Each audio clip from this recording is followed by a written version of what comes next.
17th of August, and this is your Monday Microdose. Welcome back, friends. Welcome back to the nicest comment section in all of the internets.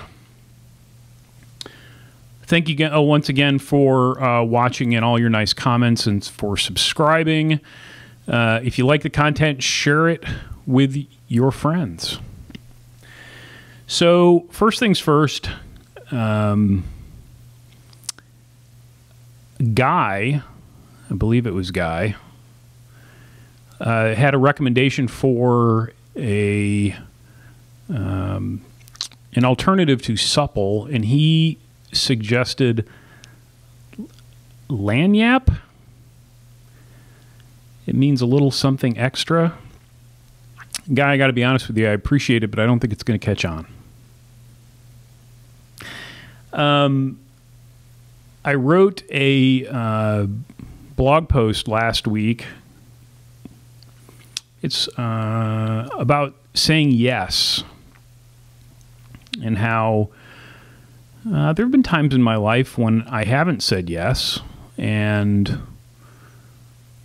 I'm going to try not to do that so much anymore. So it's a short piece, and I would encourage you to go read it. It's kind of Seth Godin length, and you can find all of those blog posts at thepsychictrailer.com, right down at the bottom.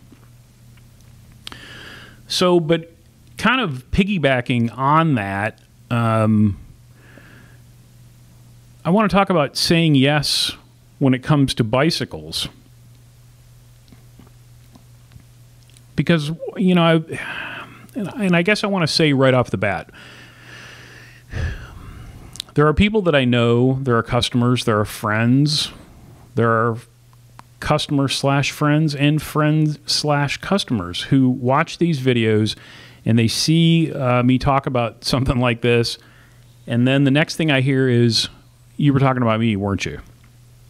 In some cases, yes, I was talking about you. But not in this case.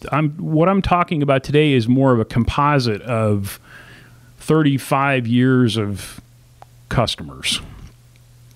And that is customers who have just a very strong opinion about something with regards to usually a new bicycle, but yet it's something that they've never tried.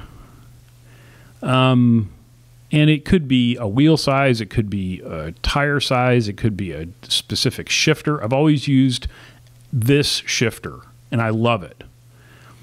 Well, you know, I think I've used just about every shifter. And as long as when I move the lever or press the button, the chain does what it's supposed to do, then, you know, it's a good shifter. So don't get married to a specific type of thing. You know, you might be surprised. You know, you try something new and all of a sudden it's like, wow, you know, that actually works a little better. So say yes to new things, whether it be in your life or on your bike. How's that? I have a customer who recently relocated to Colorado, and Chris asked me about Tubeless Tires. So I am not anti-tubeless by any means, but I think that the issue that I have with a lot of these things is that the only thing that ever gets talked about are what are perceived to be the upsides. But they don't ever talk about, people don't ever talk about the other side, which is if you're going to run tubeless tires, one, I think that you should have some degree of comfort with how to set that up, going back to last week. And, you know, you're also going to have a method of inflation that will allow that tire to seat, right? So whether that's a compressor or, you know, one of these new floor pumps. Trek had one, or Bontrager, that came out maybe a year before I closed the big store. Basically had two chambers. So you could flip a lever and you would pump up the one chamber, and then as you released it, all the air would go in at once, and it would allow enough air to seat a tubeless tire. And if you're comfortable with all those things, then, you know, by all means, you know, you're going to have to refresh that sealant every couple of months. It doesn't last forever. And you're going to have, you know, I think a comfort, or should have a comfort level with how to do that. And if all those things are okay with you, then yeah, go ahead and ride tubeless tires. Now, for Christine, in an urban type setting, I have always preferred, you know, a wider tire that has some compliance,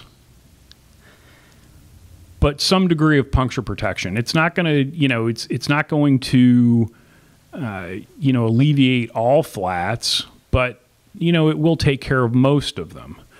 And if you run those tires at a proper pressure, you know, meaning not rock hard, that's always worked for me. But everybody's different, and everybody has a different, you know, comfort level with regards to affecting repairs on the side of the road. So I'm not anti-tubeless. I think you just need to know the whole story before you enter into that, right? I used to say the same thing about internally geared hubs. Everybody would come in and go, God, it's so great. You don't have a derailleur, you know, it's less cleaning. You don't have to replace your chain as often. And I said, yeah, those things are all true. It's also true that most of those wheels are nutted. So you're going to have to carry a wrench if you get a flat. You're going to have to know how to disconnect the cable, because you have to disconnect the cable before you can pull the wheel out. And you have to know how to reinstall that cable. If you're comfortable with all those things, then yeah, by all means, run an internally geared hub.